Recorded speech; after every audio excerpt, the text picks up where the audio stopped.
اور خود بندہ اپنے رب کا انکار کر کے کفر کرے گا تو اس کا انجام خود دیکھے گا۔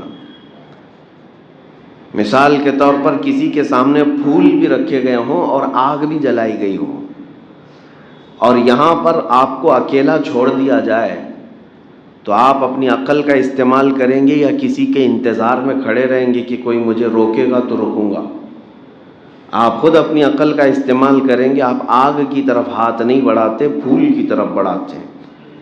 اتنی ہدایت اللہ نے سب کو عطا کی ہے، اتنی سمجھ اللہ نے سب کو دی ہے، اور اللہ رب العزت پر یقین رکھنا اور اس پر ایمان لانا، میں سمجھتا ہوں یہ ایسی چیزوں میں سے ہے کہ جب بندہ تھوڑا بھی غور و فکر کرے تو وہ اپنے پیدا کرنے والے کا انکار کبھی نہیں کرے گا، اور اس کے باوجود اگر کوئی انکار کرتا ہے تو وہ کفر کرتا ہے، وہ اپنا انجام دیکھے گا۔ اس کے باوجود رب ذوالجلال نے قرآن میں ارشاد فرمایا، دین میں کوئی زور زبردستی نہیں۔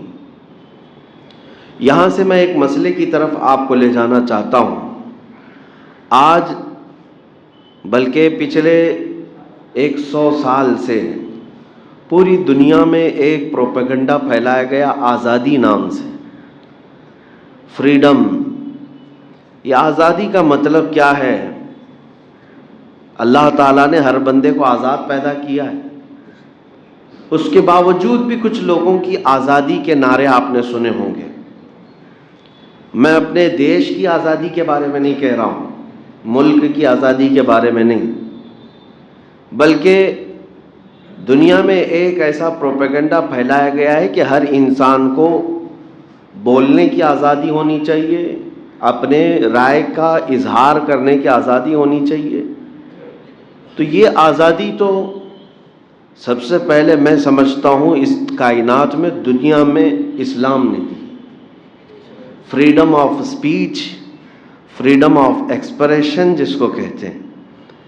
لیکن آج کے دور میں جس کو فریڈم کہا جا رہا ہے وہ کیا ہے اور اسلامی فریڈم کیا ہے، یہ میں فرق آپ کو بتاتا ہوں۔ آزادی حقیقت میں ہوتی کیا ہے، آزادی کا مطلب کیا ہے جس کا مس یوز آج کیا جاتا ہے، غلط استعمال۔ آزادی کا مطلب یہ ہے کہ دوسرے کا احترام کر کے اپنی رائے کا اظہار کرنا، یہ نہیں ہے کسی کو ہرٹ کرنا اور اپنے آپ کو ترم خاں سمجھنا، میں چاہے تو گالی بھی دے لوں گا۔ زبان اللہ نے دیا ہے تو اس کا مطلب یہ نہیں کہ تم غلاظت بھی بکو، مغلظات بھی بکو اور پھر کہو کہ مجھے بولنے کی آزادی ہے۔ بولنے کی آزادی کا مطلب کسی اور کو ہرٹ کرنا نہیں ہوتا۔ آپ اپنی رائے رکھ سکتے ہیں، یہ اسلام نے دیا ہے۔ آپ کو پتہ ہے جب بادشاہوں کے دربار میں کسی کو بولنے کی بھی ہمت نہیں ہوتی، جرأت نہیں ہوتی، میرے آقا سرور دو عالم صلی اللہ تعالیٰ علیہ وسلم نے صحابہ کو یہ اختیار دیا تھا۔ حضور پاک صلی اللہ علیہ وسلم نے علل اعلان یہ ارشاد فرمایا تھا کہ تم میں سے کسی پر میرا کوئی حق باقی ہے تو مجھ سے لے سکتا ہے۔ یہ آزادی کہیں ہے؟ آج بھی جو کہتے ہیں آزادی رائے یا پھر ایکویلٹی کی جو بات کی جاتی ہے، فریڈم کی جو بات کی جاتی ہے، لا کر کے ایک نظیر، ایک مثال پیش کر دیں۔ نبی رحمت صلی اللہ تعالیٰ علیہ وسلم، اللہ کا آخری رسول، سید الانبیاء، اگر اپنے صحابہ میں یہ کہیں کہ کسی پر میرا حق باقی ہے تو مجھ سے لے سکتا ہے، اور ایسا نہیں ہے کہ صرف یہ اعلان تھا، ایک صحابی کھڑے بھی ہوئے اور کہا میرا آپ پر ایک حق باقی ہے، وہ کھڑے بھی ہوئے۔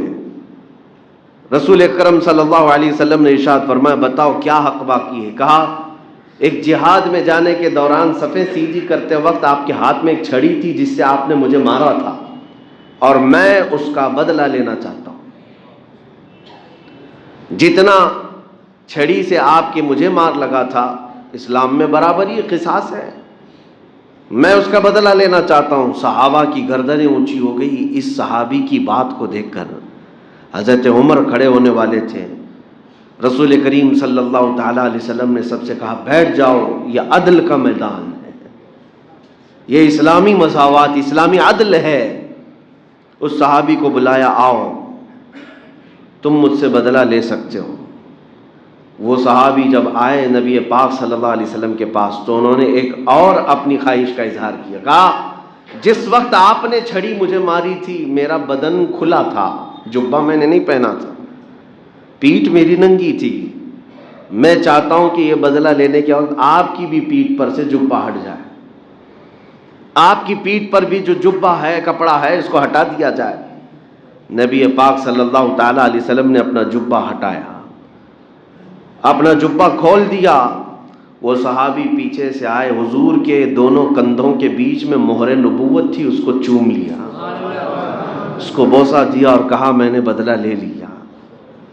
نبی پاک صلی اللہ علیہ وسلم کے دونوں کندھوں کے بیچ ایک مہر نبوت تھی جو اتنی زیادہ چمکدار تھی کہ سورج کی روشنی سے زیادہ اس میں اجالا ہوتا. یہ خاتم النبیین کی مہر تھی حضور پاک صلی اللہ علیہ وسلم کی. اور وہ صحابی اس مہر نبوت کو دیکھنے کے لیے ہمیشہ بے چین رہتے. انہوں نے اس طریقے سے چومنے کا ایک بہانہ بنا لیا, لیکن میرے آقا صلی اللہ علیہ وسلم نے پوری دنیا کو یہ بتا دیا کہ اگر رعایا میں سے, صحابہ میں سے, شاگردوں میں سے بھی کوئی کھڑا ہو جائے, حق ہے آپ کے اوپر تو اپنے آپ کو پیش کر دینا. یہ اسلامی مساوات, یہ فریڈم ہے. آج مجھے بتائیں کوئی ایک میدان میں آ کر کے کہہ دے نیتا کہ قوم پر کسی پر میرا حق باقی ہے تو لے سکتے ہیں, شاید اس کے چتڑے بھی باقی نہیں رہیں, قوم اتنا اس سے مقابلہ کر جائے. سارا تو کھا کر کے ہی بیٹھے ہوئے ہیں, ہر ایک کا تو حق دبا کر کے ہی بیٹھے, کہنے کی کسی کے اندر ہمت بھی نہیں ہوگی, جسارت بھی نہیں ہوگی. کوئی اونچی سیٹ پر بیٹھا ہوا آدمی سامنا بھی نہیں کرنے کو تیار ہے عوام کے سامنے. میرے عزیزوں, میں یہ باتیں اس لیے کہہ رہا ہوں کہ پہلے آپ کو تصور سمجھا دوں اسلام کا کانسیپٹ کیا ہے. جن ظالموں نے آزادی کا نعرہ دیتے ہوئے اسلام کو تانا دیا ہے کہ یہاں پر پابندیاں ہیں, یہاں پر 4 دیواریاں کھڑی کی گئی ہیں, ہر ایک کو آزادی نہیں, وہ اپنے گریبان میں جھانک کر کے دیکھ لیں کہ کہاں آزادی اور کہاں نہیں. قیصر و کسریٰ کے دربار میں کسی کو سر اٹھانے کی ہمت نہیں ہوتی, سجدے کرائے جاتے تھے, سجدے کرائے جاتے تھے. بادشاہ کے آنے کے وقت سارے لوگ رکوع میں ہوتے, جبکہ میرے آقا صلی اللہ تعالی علیہ وسلم نے جھک کر سلام کرنے کو بھی منع فرمایا. کسی کے لیے جھک کر کے سلام کرنا بھی جائز نہیں. نبی پاک صلی اللہ تعالی علیہ وسلم نے اس کو سختی سے منع فرمایا. ہم اللہ کے بندے ہیں, جھکیں گے تو صرف اللہ کی بارگاہ میں, اور کوئی بندہ کسی بندے کو نہیں جھکائے گا اپنے لیے.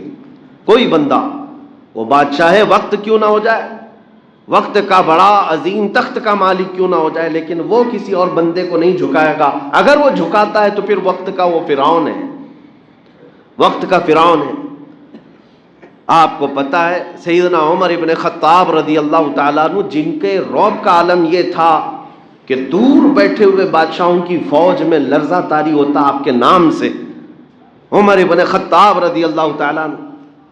لیکن وہ عمر جب مسجد نبوی میں مدینہ طیبہ میں منبر پر کھڑے ہیں اور عین خطبے کے وقت ایک صحابی رسول حضرت سلمان فارسی کھڑے ہوتے ہیں اور سوال پوچھ بیٹھتے ہیں کہ امیر المومنین, یہ جو آپ نے جبہ پہنا, یہ جو کپڑے پہنے ہیں, کیا یہ وہی مال غنیمت کا نہیں ہے جو جنگ سے ملنے کے بعد سب میں تقسیم ہوا تھا؟ آپ نے کہا ہاں وہی کپڑا ہے, جیسے سب کو تقسیم ہوا ویسے میرے حصے میں بھی آیا. حضرت سلمان فارسی نے سوال کیا, سب کے حصے میں جو آیا کسی کا لمبا جبہ نہیں بن پایا, آپ کا کیسے بن گیا؟ سب کا کپڑا اتنا تو نہیں ملا کہ پورا جبہ بن جائے, آپ کا کیسے بن گیا؟ ہے کسی کو پوچھنے کی ہمت آج؟ یہ فریڈم آف اسپیچ یا فریڈم آف ایکسپریشن جو اسلام نے دیا, لیکن گالی دے کر کے پوچھنے کا نہیں. اپنے اطمینان کے لیے, اپنے قلب کو مطمئن کرنے کے لیے اگر سوال کیا تو سیدنا عمر ابن خطاب نے یہ نہیں کہا کہ وقت کے خلیفہ سے تم ہوتے کون ہو پوچھنے والے, نہیں. حضرت عمر فاروق نے مسکرا کر کے کہا, اے صحابی رسول, میں بتاتا ہوں, مال غنیمت میں سے مجھے بھی حصہ ملا تھا, میرے بیٹے عبداللہ کو بھی ملا تھا. میرے بیٹے عبداللہ نے اپنا کپڑا نہیں سلایا، انہوں نے مجھے ہبہ کر دیا، میں نے دونوں ملا کر سلایا تو میرا جبہ بن گیا۔ یہ اسلامی عدل بھی ہے، یہ اسلامی فریڈم بھی ہے، آزادی ہے۔ میں اس خلیفہ وقت کی بات کر رہا ہوں جس کے راستہ گزرنے کے متعلق میرے آقا فرماتے ہیں جس راستے سے عمر گزرے شیطان نہیں گزرتا، شیطان نہیں آتا۔ اس عمر ابن خطاب رضی اللہ تعالیٰ عنہ نے جب قوم کو یہ آزادی دے رکھی تھی کہ کوئی سوال کر سکتا ہے، تو تم کون سے فریڈم کی بات کر رہے ہو؟ اب میں آپ کو بتاتا ہوں آزادی، مغرب کی آزادی کیا ہے، ویسٹرن کنٹریز کی آزادی، یہ جس آزادی اور فریڈم کا نعرہ لگا رہے ہیں، یہ حقیقت میں کیا ہے؟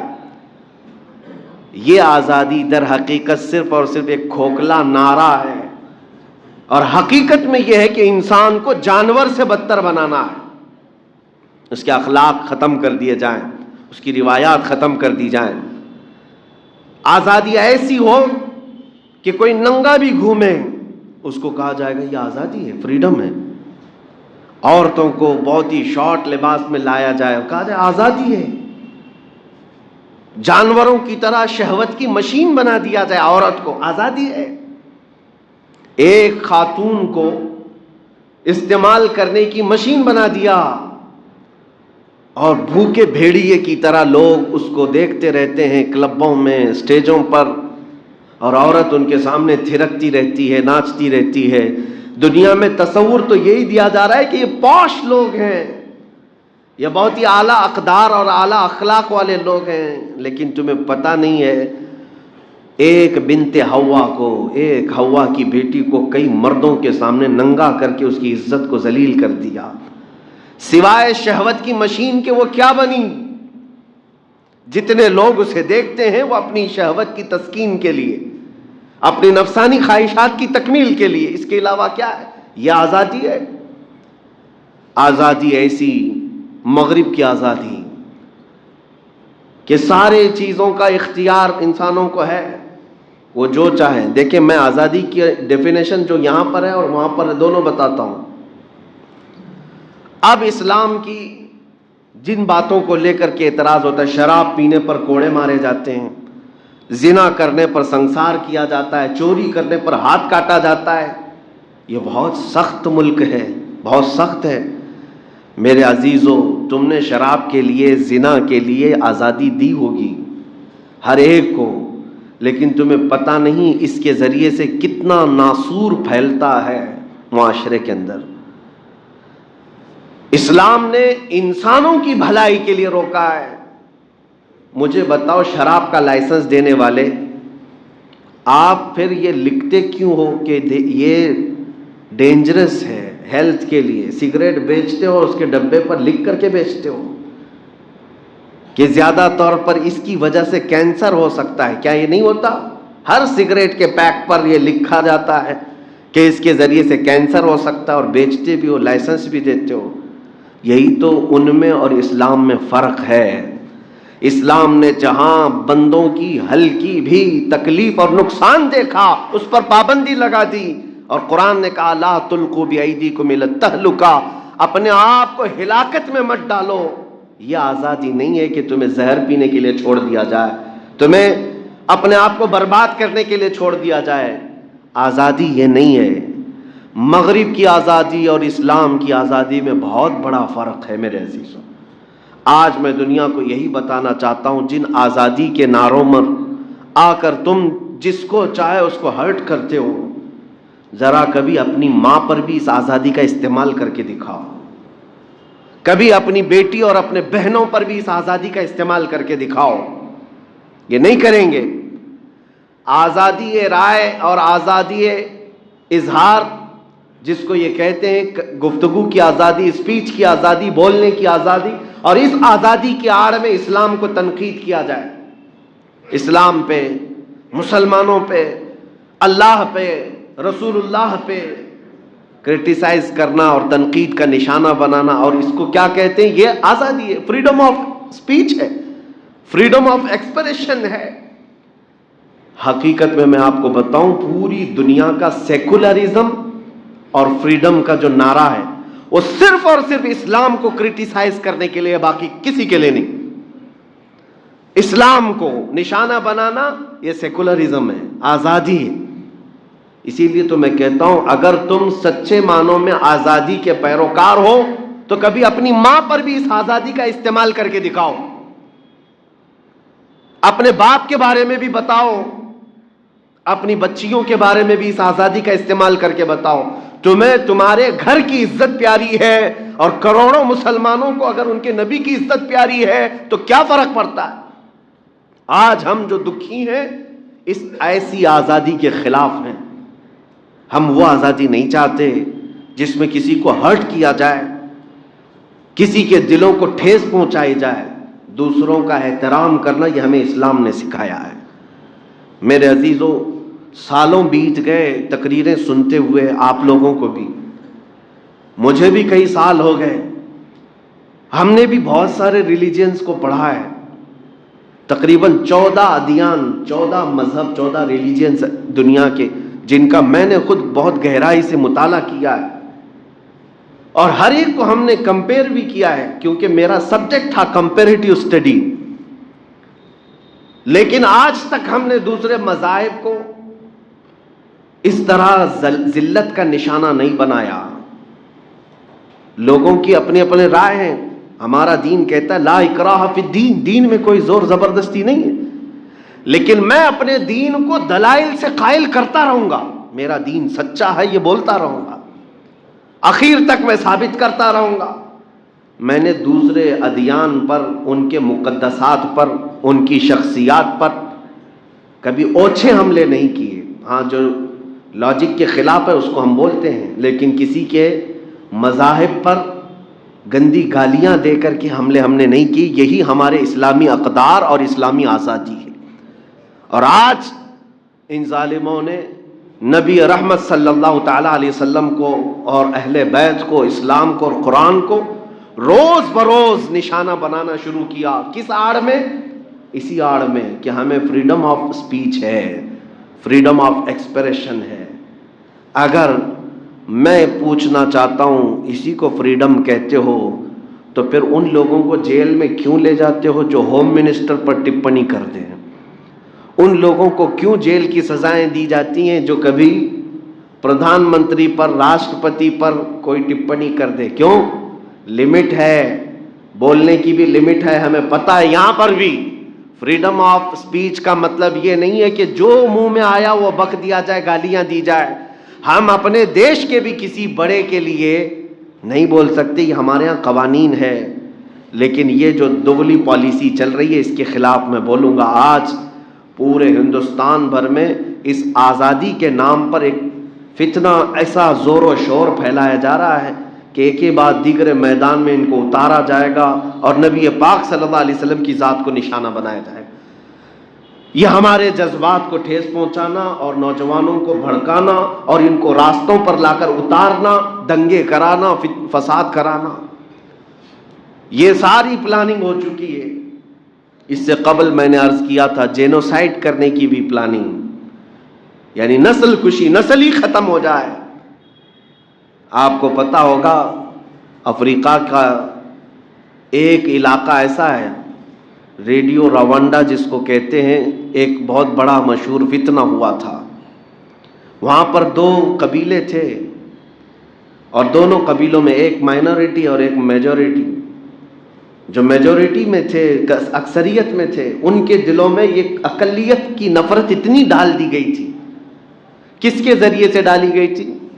ایک ریڈیو چلتا تھا، اسی کو ریڈیو روانڈا کہا جا رہا ہے۔ ریڈیو میں روزانہ وہ جو مائنورٹی ہے ان کے خلاف بکواس بکواس بکواس اتنی کہ وہ جو میجورٹی کا طبقہ تھا وہ روز ریڈیو سن سن سن سن کر کے زہریلا بن گیا، اور جہاں یہ اقلیتی فرقے کو دیکھتے مارنے لگ جاتے تھے۔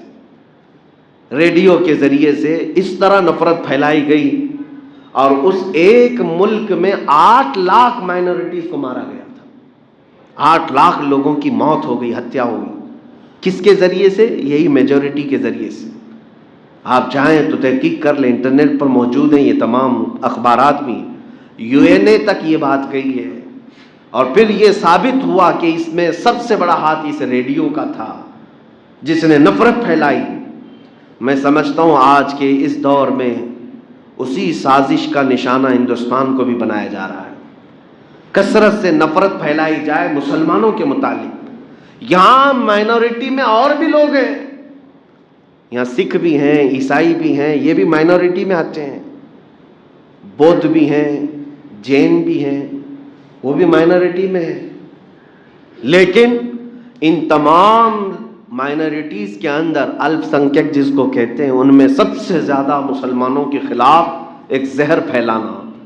اخبارات میں ان کے خلاف لکھو، ٹی وی ڈیبیٹس میں مکمل ان کے ہی مسائل کو چھیڑو، نیتاؤں کے ذریعے سے انہی کے بارے میں بولنے لگ جاؤ، اور ایک وقت ایسا بنا دیا جائے گا کہ عام نوجوان جو میجورٹی سے تعلق رکھتا ہے، اکثریتی فرقے سے، اس کا ذہن یہ بن جائے گا کہ ان لوگوں کو مارنا ثواب کا کام ہے، پنیہ کا کام ہے۔ یہ ساری سازشیں انہی اوقات میں جو دیکھنے میں آ رہی ہے، یہ آزادی کے نام پر چلنے والے فتنے ہیں۔ میں آپ کو ابھی سے آگاہ کرتا ہوں، ابھی سے میں آپ کو ان حالات کے لیے میں بتانا چاہتا ہوں، اور حکومت وقت سے بھی، کہ اپنے دیش کو اس طرح ٹوٹنے بکھرنے مت دو۔ بہتوں کا خون یہاں پر بہا ہے اس کی آزادی کے لیے، بہت ساری قربانیاں ہوئی ہیں۔ اس لہلہاتے ہوئے چمن کو اس قدر برباد نہ کرو کہ یہاں پر صرف اور صرف دھواں اٹھتا نظر آئے ہر جگہ، اور خون فساد ہونے لگ جائے۔ اسی لیے ہم مطالبہ کرتے ہیں، جو نبی پاک صلی اللہ علیہ وسلم کی شان میں بار بار گستاخیاں ہمارے ملک سے ہو رہی ہیں، یہ اس بات کی غمازی اور اشارہ کر رہی ہیں یہ باتیں کہ حکومت ان دنگائیوں اور ان ظالموں کی پشت پناہی کر رہی ہے، ان کی مدد کر رہی ہے۔ اگر سیریس ہوتی تو انہیں کب کے جیل میں اندر ڈال دیا جاتا، کھلے سانڈ کی طرح نہیں چھوڑا جاتا۔ بہرحال یہ تمام باتیں، یہ میرا میسج ہے آپ سب کو، میں یہ بتانا چاہوں گا، آزادی کا مطلب آپ کو بھی میں سمجھا دیتا ہوں۔ اس ملک میں آزاد ہو، بولنے کی آزادی ہے، تو اس کا مطلب یہ نہیں ہے کہ تمہیں ہاتھ دیا گیا ہے تو کچھ بھی توڑ ڈالو، تمہیں پیر دیا گیا ہے تو کسی کو بھی ٹھوکر مارو، اس کا نام آزادی نہیں ہے۔ تمہیں زبان دی گئی ہے تو ہر راستہ چلتے ہوئے آدمی کو گالی دے دو، یہ آزادی نہیں ہے۔ لمٹ ہے، ہر ایک کے حدود ہیں، کسی اور کو ہرٹ نہ کرنا، کسی اور کو تکلیف میں نہ ڈالنا، اور پھر تم آزادی سے رہو، تم پر کون سی پابندی ہے۔ بس حضور پاک صلی اللہ تعالی علیہ وسلم کے پاس ایک نصیحت ایسی آئی، حضور پاک نے ایک صحابی کو نصیحت میں کیا فرمایا، یہ سب کو جامع ہے، سب کو کامل ہے۔ اخلاق کسے کہتے ہیں؟ سب سے اچھے اخلاق نبی پاک صلی اللہ علیہ وسلم نے ایک جملے میں فرما دیا، ترک ما لا یعنیہ۔ نبی پاک صلی اللہ علیہ وسلم فرماتے ہیں، ہر اس چیز کو چھوڑ دینا جو تمہاری شان کے لائق نہیں۔ اس میں سب آ گیا، جو تمہاری شان کے لائق نہیں، ان تمام چیزوں کو چھوڑ دینا، یہی سب سے اعلیٰ اخلاق ہے۔ زنا کیا تمہارے لائق ہے؟ چوری تمہارے لائق ہے؟ کیا جھوٹ بولنا، فساد کرنا یہ تمہاری شان کو زیب دیتا ہے؟ جتنی برائیاں تمہیں زیب نہیں دیتی، ان تمام کو چھوڑ دینا سب سے اعلیٰ اخلاق ہے۔ یہی سب سے بہترین آزادی بھی ہے۔ آزادی کا مطلب ننگے ہو کر گھومنا، لوگوں کے درمیان گالی گلوچ کرنا، یہ آزادی نہیں، یہ مغرب کی آزادی ہے، یہ ویسٹرن کنٹریز کی آزادی ہے، جنہوں نے سارا نظام درہم برہم کر دیا۔ آج ان کے ہاں حال یہ ہے کہ بچے بھی ہو گئے لیکن بچوں کو پتہ بھی نہیں چل پاتا کہ میرا باپ کون ہے، کیونکہ بنا شادیوں کی عورتیں مردوں کے ساتھ رہتی، دو بچوں کے بعد وہ آپس میں فیصلہ کرتے ہیں اب شادی کر لیا جائے، انڈرسٹینڈنگ کے لیے دو بچے تک انتظار کرتے، اور پھر نہ جما تو پھر چھوڑ دیا، پھر چھوڑ دیا، پھر چھوڑ دیا۔ ہزاروں بچے وہاں پر آج موجود ہیں جو بغیر ماں باپ کے رہتے ہیں، گورنمنٹ کے سائے میں پلتے ہیں۔ یہ سارا آزادی ان کی آزادی کا نتیجہ ہے۔ جس طرح سے زنا کی آزادی دے دی گئی، جس طرح سے ننگے پن کی آزادی دے دی گئی، یہی سب ہوگا۔ اب تو ہم یہ بھی سن رہے ہیں کہ بعض کنٹریز یورپ کی وہ ہیں جو ریلیشن یعنی اپنے آپس کے رشتوں میں شادی کرنے کی اجازت دیتی ہے. آپس کے رشتے کا مطلب بھائی بہن سے شادی کر سکتا ہے. بیٹا اگر ماں سے ہی محبت کرنے لگ جائے تو اسے شادی کی اجازت دے دی جائے. یہ سب آزادی ہے, یہ مغرب کی آزادی ہے. اس کو قانونی درجہ دے دیا جائے گا. اور LGBT کمیونٹی پوری دنیا میں آج مشہور کرائی جا رہی ہے. عورت عورت کے ساتھ رہنا چاہے, مرد مرد کے ساتھ رہنا چاہے, اسے قانونی حق دیا جا رہا ہے, اس کو پروٹیکشن دیا جاتا ہے, حفاظت. یہ سارا وہی نظام ہے آزادی کا. میرے عزیزو, ہم اسلام میں ایسی آزادی نہیں چاہتے جس میں بلکہ انسان انسانیت سے اتر کر کے وہ جانور سے زیادہ ذلیل بن جائے. ہمیں ایسی آزادی نہیں چاہیے. ہم اس آزادی کے قائل ہیں کہ ہمارا سر کسی اور کے سامنے زبردستی نہ جھکایا جائے. ہم اس آزادی کے قائل ہیں ہمارا سر صرف اللہ رب العزت کی بارگاہ میں جھکے. اور ہم اپنے دل کے لیے آپ کے سامنے یہ